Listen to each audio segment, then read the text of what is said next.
अगला चरण। तीन भुवन में सार वीत राघवे ज्ञानता, शिव स्वरूप शिवकार, नमो त्रियोग संहार के। आज का हमारा विषय है सात तत्व संबंधी भूल। सबसे पहले अपन देखेंगे कि हमारा प्रयोजन क्या है। हमारा प्रयोजन है सुख की प्राप्ति और दुख का नाश। ये जो सुख की प्राप्ति और दुख का नाश हमारा प्रयोजन है, ये कहाँ पे सिद्ध होगा? मोक्ष में सिद्ध होगा। मोक्ष में जाने का मार्ग क्या है? जब सम्यक दर्शन, सम्यक ज्ञान और सम्यक चारित्र की एकता होगी, तब मोक्ष की भी प्राप्ति होगी। जब ये तीनों की एकता होगी तभी मोक्ष की भी प्राप्ति होगी। लिखा भी है तत्वार्थ सूत्र के पहले सूत्र में, सम्यक दर्शन ज्ञान चारित्राणि मोक्ष मार्ग। अर्थात सम्यक दर्शन, सम्यक ज्ञान और सम्यक चारित्र, जब इन तीनों की एकता होगी तभी मोक्ष की भी प्राप्ति हो जाएगी।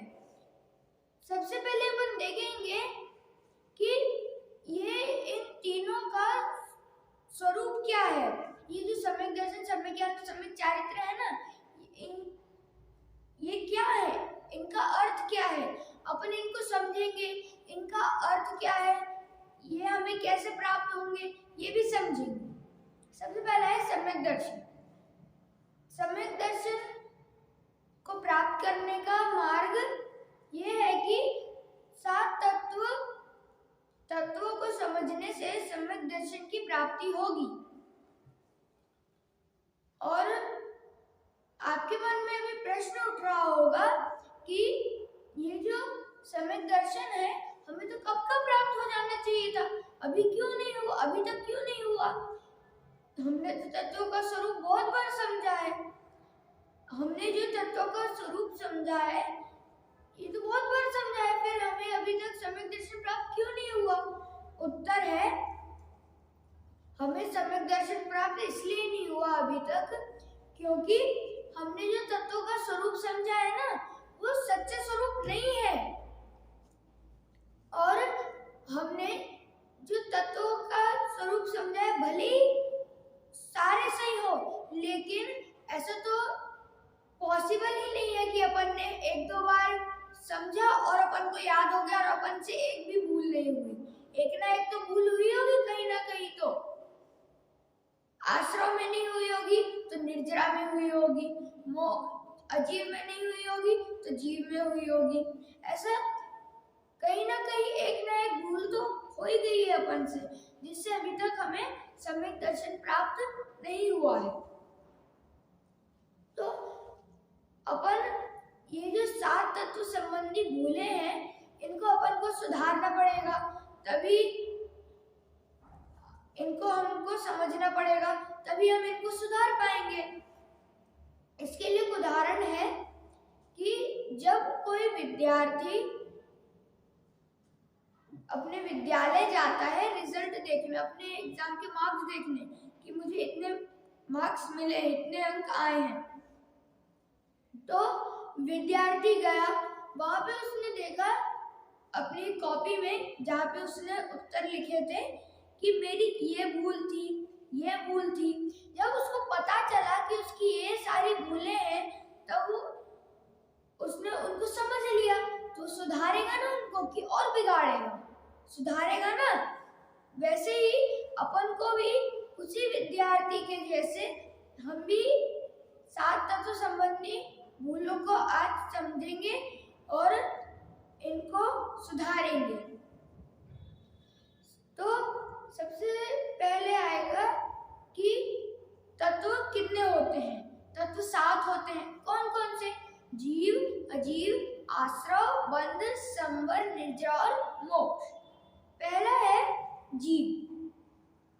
जीव अर्थात जिसका जानना देखने वाला स्वभाव है, जो जानता देखता है, वही जीव है।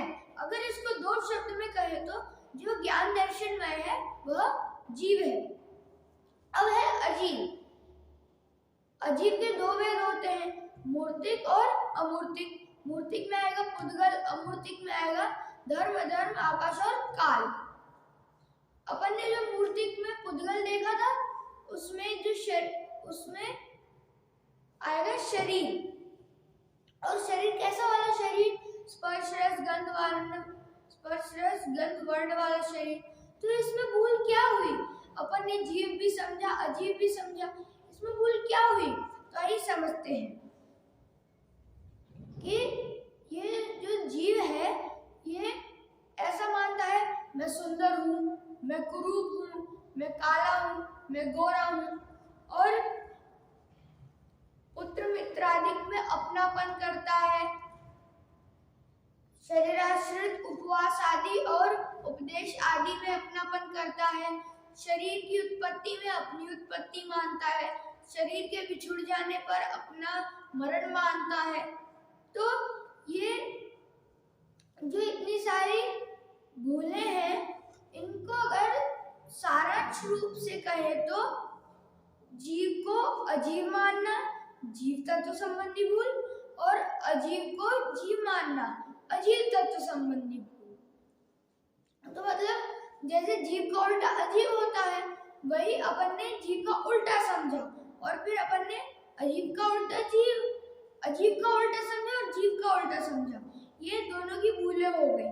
और जीव तत्व संबंधी भूल और अजीव तत्व संबंधी भूल का स्वरूप बताने के लिए पंडित दौलत राम जी ने छेड़ाला ग्रंथ की दूसरी डाल में लिखा है, चेतन को है उपयोग रूप, बिन मूरत चिन्ह मूरत अनूप, पुल उद्गल नव धर्म अधर्म काल, इन ते न्यारी है जीव चाल, ताको न जान विपरीत मान, करी करे देह में निज पिछान, मैं सुखी दुखी में रंग राव, मेरे धन ग्रह गोधन प्रभाव, मेरे सुततिय में सबल दीन, वे रूप सुभग मूरख प्रवीण, तन उपजत अपनी उपज जान, तन नशत आपको नाश मान, राग आदि प्रकट जे दुख देन नहीं, राग आदि प्रकट जे दुख देन नहीं, नाशमान तक से। ये अपन ने जीव और अजीव तत्व संबंधी भूल देख ली। अब है आश्रव तत्व संबंधी भूल। अपना तीसरा तत्व है आश्रव। तो आश्रव अर्थात भाव कर्म व द्रव्य कर्म के द्वार को आश्रव कहते हैं, अर्थात भाव कर्म व द्रव्य कर्म के आने को आश्रव कहते हैं। और भाव कर्म और द्रव्य कर्म कैसे आते हैं? जब यह जीव मोह राग द्वेष करता है तभी भाव कर्म और द्रव्य कर्म आत्मा से बंधते हैं, आत्मा में आते हैं। और जब यह जीव मोह राग द्वेष आत्मा में प्रकट करता है, अपने में प्रकट करता है, तब उसे दुख होता है। दुख का कारण बन जाते हैं ये मोह राग और द्वेष। लेकिन फिर इसमें भूल क्या हुई? इसमें भूल ये हुई कि यह जीव, ये जो मोह राग द्वेष है ये है तो दुखदायक, लेकिन इनको सुखकर मानता है, सुखदायक मानता है, लेकिन ये है तो दुखदायक। तो कैसे सुखदायक मानता है? कि शुभ राग सुखकर है, शुभ राग से स्वर्ग आदि का सुख मिलेगा, शुभ राग पुण्य बंध कर आता है। तो आप लोगों के मन में प्रश्न उठ रहा होगा कि जब ये बंध का कारण है तो फिर हमें सुख कैसे दे सकता है, इस सुख की उत्पत्ति कैसे करा सकता है? तो यही है आश्रव तत्व संबंधी भूल। जब ये बंध का कारण है तो फिर हमको तो सुख दे ही नहीं सकता है। इसीलिए ये जीव की ये गलत मान्यता है, ये भूल है कि ये मोह राग द्वेष से उसे सुख मिलता है। वास्तव में तो ये दुखदायक है। ऐसे आश्रव तत्व संबंधी भूल का स्वरूप बताने के लिए पंडित दौलत राम जी ने छेड़ाला ग्रंथ की दूसरी डाल में लिखा है कि राग आदि प्रकट जे दुख देन, तिन्हि को सेवत गिनत चैन।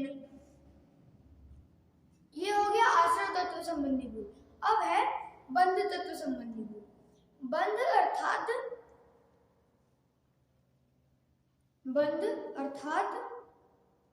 भाव कर्म व द्रव्य कर्म का आत्मा में आकर रुकना, उसे बंध कहते हैं। ऐसे बंध के दो भेद होते हैं, शुभ बंध और अशुभ बंध। शुभ बंध के फल में यह जीव रति करता है, राग करता है और चाहता है। तो क्यों चाहता है, क्यों राग करता है? इससे भोग सामग्री मिलने पर, शुभ राग से भोग सामग्री मिलने पर इसको सुखकर मानता है। और अशुभ बंध के फल में क्यों अरति करता है, क्यों द्वेष करता है, क्यों नहीं चाहता है? क्योंकि इससे भोग सामग्री न मिलने पर इसको दुखदायक मानता है, दुखकर मानता है। लेकिन वास्तव में तो ये दोनों ही, शुभ बंध और अशुभ बंध, ये दोनों ही दुखदायक हैं, हमको दुख देने वाले हैं। और अगर हमें मोक्ष की प्राप्ति करनी है तो फिर हमें इन दोनों को छोड़ना ही पड़ेगा। कौन दोनों को? शुभ बंध और अशुभ बंध को। इन दोनों को छोड़ना ही पड़ेगा, नहीं तो जब तक अपन इन दोनों को नहीं छोड़ेंगे तब तक हमें मोक्ष की प्राप्ति नहीं होगी और सम्यक दर्शन की भी प्राप्ति नहीं होगी, क्योंकि ये तो एक भूल हो गई। और इसमें मेन भूल ये हुई कि जो जीव है वो शुभ बंध और अशुभ बंध में रति अरति करता है, अर्थात राग और द्वेष करता है। यही बंध तत्व संबंधी भूल है। ऐसे बंध तत्व संबंधी भूल का स्वरूप बताने के लिए पंडित दौलत राम जी ने 6 ढाला ग्रंथ की दूसरी ढाल में लिखा है, शुभ अशुभ बंध के फल मझार, रति अरति करे निज पद विसार। ये हो गया बंध तत्व संबंधी भूल। अब है संवर तत्व संबंधी भूल। तो संवर अर्थात आत्मज्ञान और वैराग्य को संवर कहते हैं। और ये जो आत्मज्ञान और वैराग्य है, ये दोनों ही आत्मा को सुख देने वाले हैं। तो इसमें भूल ये हुई कि जो जीव है वो ये जो आत्मज्ञान और वैराग्य है, इन दोनों को कष्टदायक मानता है, अर्थात दुखदायक मानता है। आत्मज्ञान को कैसे दुखदायक मानता है, कैसे कष्टदायक मानता है? कौन प्रवचन में जाए? अपन ने कल प्रवचन सुने थे, अब बस हो गया। एक हफ्ते में मैं तो एक बार जाऊंगा, वो भी मुश्किल से, क्योंकि मेरा मन नहीं है। ऐसा ये जीव सोचता है कि मैं प्रवचन में क्यों जाऊं, क्यों प्रवचन सुनूं, इससे कुछ होता तो है नहीं, क्यों पूजन करूं?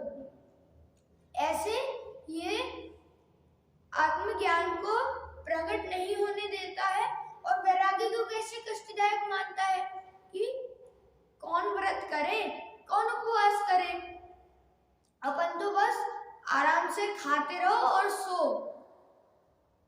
आराम से खाओ, क्यों अपने आप को दुख दो? ऐसा जीव सोचता है, वैराग्य को कष्टदायक मानता है कि क्यों उपवास करें अपन, इससे कुछ होता तो है नहीं। ऐसा जीव सोचता है क्योंकि इससे दुख मिलता है, इसको एक कष्टदायक मानता है। लेकिन वास्तव में तो ये दोनों ही सुखकर हैं, सुख देने वाले हैं। यही है संवर तत्व संबंधी भूल।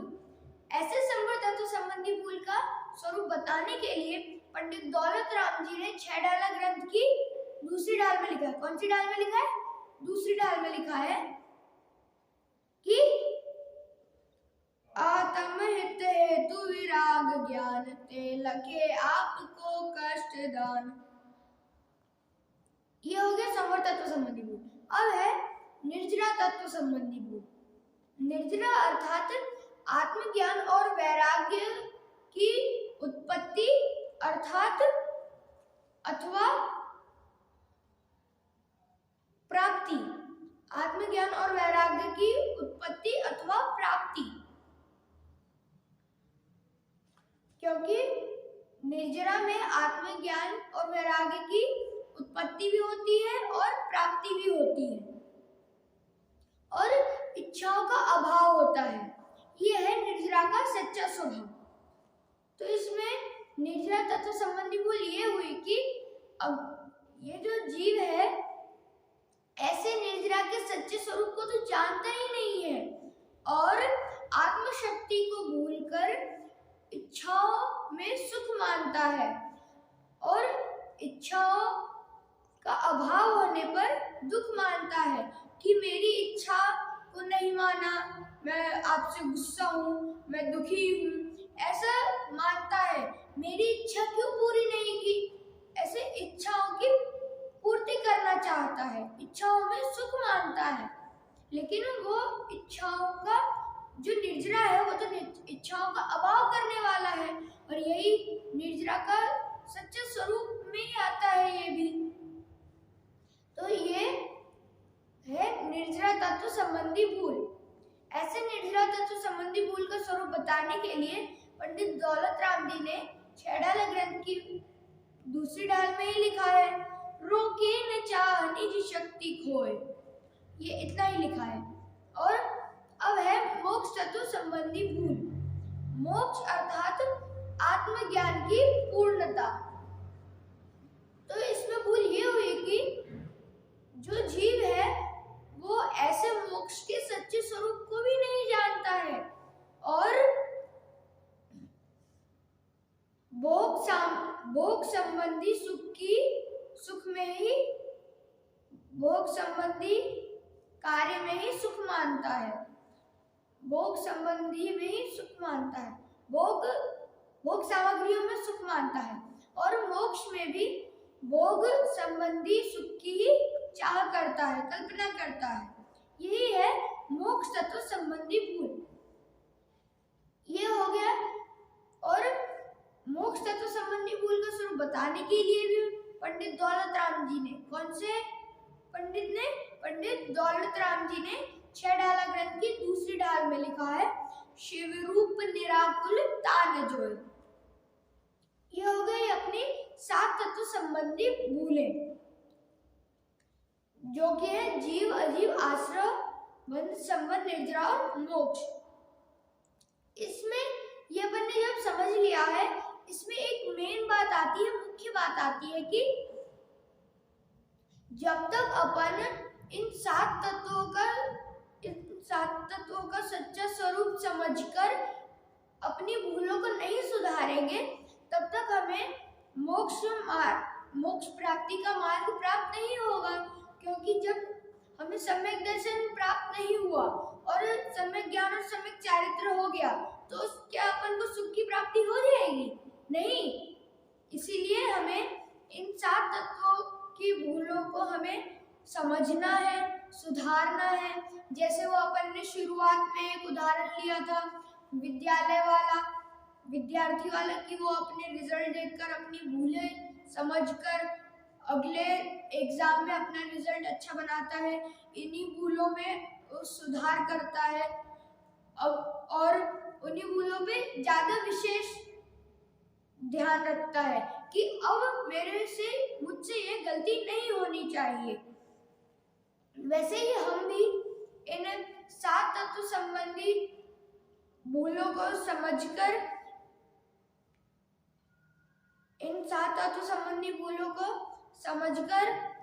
इनको सुधारें और सम्यक दर्शन की प्राप्ति करके सम्यक ज्ञान और सम्यक चारित्र की भी प्राप्ति करें और मोक्ष में जाए। इसी मंगल भावना से विराम।